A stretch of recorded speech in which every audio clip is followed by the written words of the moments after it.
যোৰহাটৰ উৰণ সেতুৰ তলত ব্যৱসায়ীয়ে সৃষ্টি কৰিছে কদৰ্যময় পৰিৱেশ।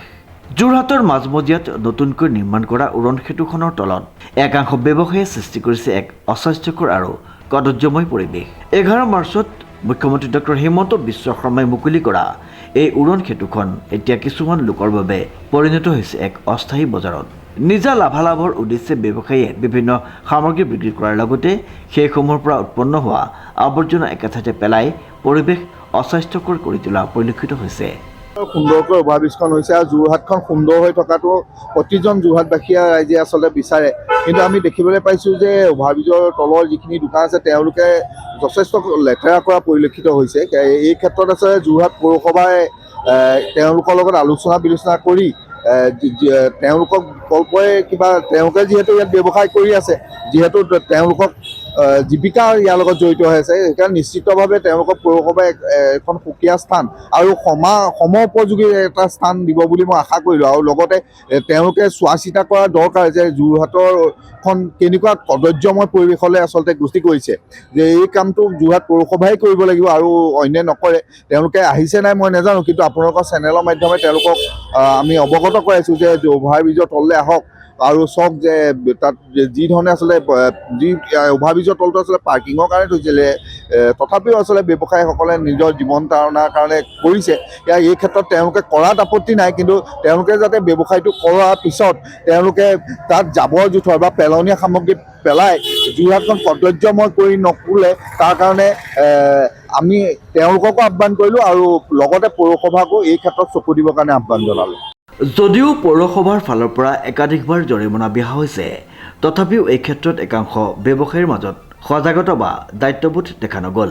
ফলত উৰণ সেতুখনৰ তলৰ অংশ এতিয়া এক কদৰ্যময় পৰিৱেশলৈ ৰূপান্তৰিত হৈছে।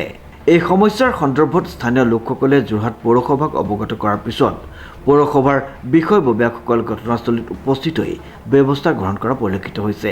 তেওঁলোকে কদৰ্যময় পৰিৱেশ সৃষ্টি কৰা ব্যৱসায়ীসকলক জৰিমনা বিহাৰ লগতে নিজ হাতেৰে সেই ঠাই পৰিষ্কাৰ কৰিবলৈ বাধ্য কৰায়। এতিয়া দেখিছে আপোনালোকে ব্ৰিজখন অপেনিং হৈছে, ইমান ধুনীয়াকৈ পেইণ্টিং কৰা আছে।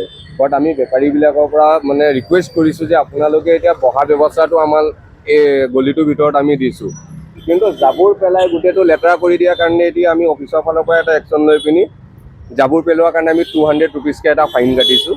আৰু এওঁলোকক বাৰে প্ৰতি আমি কৈছোঁ কি আপোনালোকে বেলেগ এটা জেগাত আপোনালোকে শ্বিফ্ট কৰক বজাৰখন।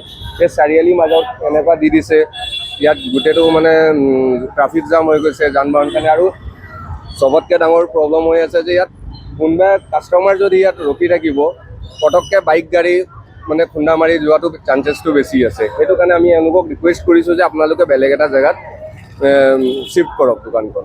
মানে আমাৰ নগৰত প্ৰায় ঠাইত CCTV কেমেৰা লগোৱা আছে, আৰু এইটো আমাৰ SBM স্বচ্ছ ভাৰতৰ চিটি প্ৰজেক্ট অফিচাৰ এওঁৱে গোটেইটো চাই আছে। কালি ৰাতিয়ে ভিডিঅ' ক্লিপ পোৱাৰ পিছত আমাৰ পৌৰ সভানেত্ৰী মহোদয় ৰাতি ওলাই ধৰিছে, আৰু সেই ভিডিঅ' ফুটেজটো মই আপোনালোকক দি দিম, কোনে ৰাতি মানে টাউনৰ মাজতে পেলাই দিছে। উল্লেখযোগ্য যে উক্ত অভিযানত পৌৰসভাৰ সভানেত্ৰী লক্ষ্মী খাৰঘৰীয়াই উপস্থিত হৈ এজন কুৰিয়াৰ ৰস বিক্ৰেতাক নিজ হাতেৰে আৱৰ্জনা পৰিষ্কাৰ কৰিবলৈ নিৰ্দেশ দিয়ে। ব্যৱসায়ীগৰাকীয়ে নিজৰ ব্যৱসায়ৰ পৰা উৎপন্ন হোৱা আৱৰ্জনা একেঠাইতে পেলাই কিদৰে পৰিৱেশ প্ৰদূষণ কৰিছে সেই দৃশ্য স্পষ্টকৈ দেখা যায়। এই ঘটনাই পুনৰ এবাৰ প্ৰশ্ন উত্থাপন কৰিছে, নগৰ উন্নয়নৰ লগে লগে নাগৰিক সচেতনতা কেতিয়া বৃদ্ধি পাব। যিহেতু আমাৰ এই ব্ৰিজখন অপেনিং হৈছে, এইটো আমাৰ অব্যাহত থাকিব ফাইন কটাটো যেতিয়ালৈকে আমি পৰিষ্কাৰ কৰিব নোৱাৰোঁ। আৰু তেখেতলোকক আমি বাৰে কৈ আছোঁ যে তেওঁলোকে নতুন এখন ঠাইলৈ নিৰ্দিষ্ট ঠাইত তেওঁলোক যাওক, আৰু যাতে আমাৰ নগৰখন আমাক পৰিষ্কাৰ কৰি ৰাখক। যান বাহনৰ লগতে আপোনাৰ অপৰিষ্কাৰ হৈ পৰিছে গোটেই ঠাইডোখৰ। আমি পৌৰসভাৰ পৰা ৰাতি আৰু দিনতো এই ঠাই পৰিষ্কাৰ কৰা হয়। পৰিষ্কাৰ কৰাৰ পিছতো তেওঁলোকৰ দ্বাৰা দেখিবলৈ পোৱা যায় যে লেতেৰা কৰি ৰাখিছে। গতিকে এই ক্ষেত্ৰত আমি তেওঁলোকক আহ্বান কৰিম যাতে নগৰখনৰ লগতে তেওঁলোকো মানে চাফা কৰি ৰাখক জেগা। আৰু অনুপম বৰাৰ ৰিপৰ্ট, নিউজ নাও।